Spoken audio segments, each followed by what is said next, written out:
Top quality और consistent performance के लिए सिर्फ सिल्वर पंप नाम याद रखना।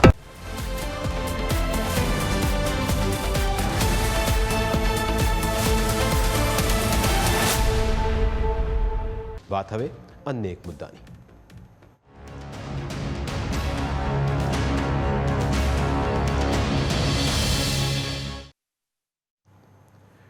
ટેકનોલોજીનો યુગથી લોકોની સુવિધા ચોક્કસ વધી છે, પરંતુ સાયબર ગઠિયાઓ તેનો ઉપયોગ લોકોના બેંક એકાઉન્ટ ખાલી કરવા માટે કરી રહ્યા છે અને તેના કારણે લોકોની સાયબર સિક્યુરિટી સંપૂર્ણપણે ખતરામાં છે. સાયબર ગઠિયાઓ જે ખાતું પસંદ કરે તે ખાતું ખાલી કરી શકે છે. હવે સાયબર માફિયાઓ નવું શીખ્યા છે. તેઓ લોકોના બેંક ખાતામાં સેંધ મારવા માટે બાયોમેટ્રિક ડેટા અને આધાર કાર્ડને હથિયાર બનાવી રહ્યા છે. કચ્છથી લઈને ખેડા સુધી બાયોમેટ્રિક ડેટા ક્લોન કરીને પૈસા સેરવી લેવાના બનાવોમાં ચિંતાજનક વધારો નોંધાયો છે. સૌથી ચોંકાવનારી વાત તો એ છે કે ઠગબાજો પીડિતનું સિમ કાર્ડ ડિસેબલ કરાવી દેશે, જેથી ટ્રાન્ઝેક્શનના OTP એલર્ટ પણ મળતા નથી. ખેડાના નડિયાદમાં પણ એ જ ઘટના સામે આવી. સાયબર ગઠિયાઓ દ્વારા આધાર કાર્ડના બાયોમેટ્રિક ક્લોન કરી ભોગ બનનારના એકાઉન્ટમાંથી નાણાં ઉપાડી લીધા હતા. ગઠિયાઓ ફરિયાદીના મોબાઈલમાં APK ફાઇલ મોકલતા હતા અને તેના આધારે આધાર કાર્ડની વિગતોનો ઉપયોગ કરીને ફરિયાદીના મોબાઈલ પર બેન્કિંગ અપડેટ બંધ કરાવી દીધું હતું. ત્યાર પછી બેંક એકાઉન્ટમાં નવો મોબાઈલ નંબર એન્ટર કર્યો, જેથી જૂના નંબર ઉપર ના OTP આવે કે ના કોઈ એલર્ટ, અને નવા નંબરના આધારે ગઠિયાઓએ ફરિયાદીના બેંક એકાઉન્ટમાંથી રૂપિયા ઉપાડ્યા. આખરે આવું કેવી રીતે શક્ય બન્યું તેની હકીકત સાંભળશો તો તમે હેરાન થઈ જશો. તમારા પોતાનો જે ડેટા છે એની અંદર તમારો ડેટા જનરલી સરકારી વેબસાઇટો પર કે અન્ય કોઈ જગ્યાએ સુરક્ષિત જ હોય છે, પરંતુ એ ડેટામાં સેંધ મારવા માટે એ લોકો પોતાના એક માલવેર કે સોફ્ટવેરનો યુઝ કરે છે, જેની એક નાનકડી લિંક બનાવે છે અને એ લિંકની સાથે એક મેસેજને જોઈન્ટ કરી APK ફાઇલ, APK એટલે એપ્લિકેશનની ફાઇલ હોય છે, એને તમને સેન્ડ કરે છે. અને કોઈ નાનકડું પ્રલોભન હોય કે કોઈ પણ ડેટાની પૂર્તિ કરવાની કે તમારું એકાઉન્ટ બંધ થશે કે ગમે તે રીતની કોઈ રીતની વાત કરી અને એ મેસેજ જે તે ઉપભોક્તા સુધી પહોંચાડે છે.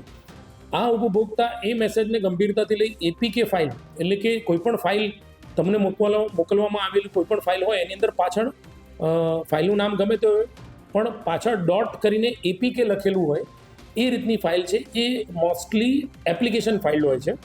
હવે એ APK ફાઇલની અંદર સાથે સાથે એ તમારા મોબાઈલ ફોનનું એક્સેસ કે તમારા ફોન નંબરનો એક્સેસ લઈ લેતા હોય છે. સાયબર નિષ્ણાંતોના જણાવ્યા મુજબ ઠગો અત્યંત આયોજનબદ્ધ રીતે આ પદ્ધતિ અપનાવે છે. તેઓ પહેલાં સરકારી ડેટા અથવા અન્ય સ્ત્રોતોમાંથી આધાર કાર્ડની વિગતો મેળવે છે. ત્યારબાદ આધાર સાથે લિંક કરેલી ફિંગરપ્રિન્ટને સિલિકોન અથવા અન્ય ટેકનિકથી ક્લોન કરવામાં આવે છે અને ગ્રાહકને ખબર પડે તે પહેલાં તેનો મોબાઈલ નંબર ડિસેબલ કે બ્લોક કરી દેવાય છે. ત્યારબાદ ગઠિયાઓ નવો નંબર અપડેટ કરી દે છે, જેથી જૂના નંબર ઉપર મેસેજ આવતા બંધ થઈ જાય છે અને ઠગો બાયોમેટ્રિક ઓથેન્ટિકેશન દ્વારા ખાતામાંથી લાખો રૂપિયા ઉપાડી લે છે.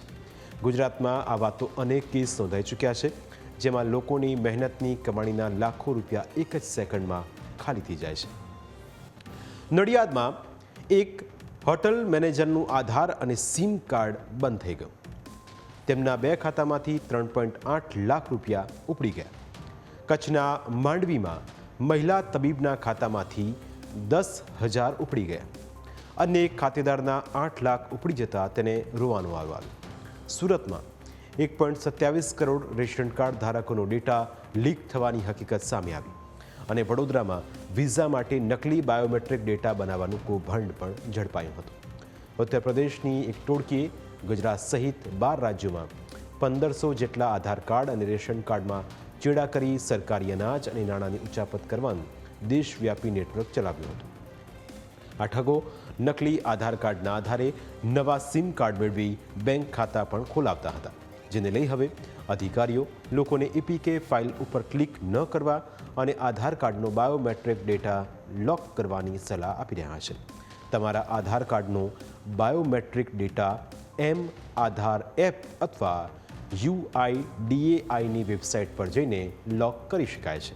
જ્યારે તમારે જરૂર હોય ત્યારે તેને અનલોક કરો, જેથી આવા ફ્રોડથી તમે બચી શકો.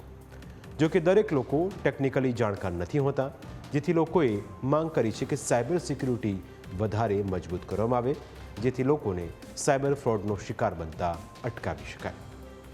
પ્રાઇમ 9માં સમય થયો છે બ્રેકનું. બ્રેક બાદ અન્ય મુદ્દા વિશે વાત.